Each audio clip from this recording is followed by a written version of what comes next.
මේ තමයි යාපනයේ කලපුව කියන්නේ මේකට තමයි. යාපනයේ කලපුව. මම හිතන්නේ මූදක් වගේ තමයි මොකට පේන්න තියෙන්නේ. බලන්න කොච්චර විශාලද කියලා මේ. ඊට පස්සේ මේ තියෙන ෆයිට්ස් වලට යන පාර. ඊට පස්සේ ඉතින් පාරේ පැත්තෙම තියෙන කලපුව තමයි. ඉතින් ඉස්සෝ තමයි මේක තියෙන්නේ.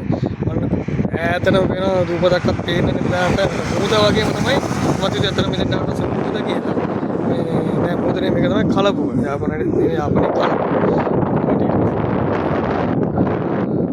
දැන් අපි පේන දිනේ ඉස්සරහට එන දිනේ යාපනයේ කොටුව.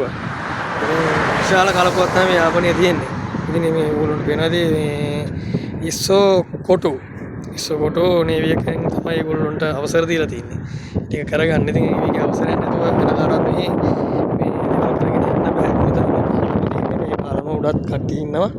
මෙතන දැන් කට්ටිය ඇවිල්ලා මාළු අල්ලන්න යනවා. ඒ වගේ දේවල් කරනවා. ඉතින් බෝට්ටු තියෙනවා කලපුවේ ඇවිදින්න පුළුවන්. මේ කලපුවේ යන්න පුළුවන් නම් බෝට්ටු දාලා තියෙනවා. ඒකට ගෙවලා පොඩි ගණන් ගෙවලා යන්න පුළුවන්.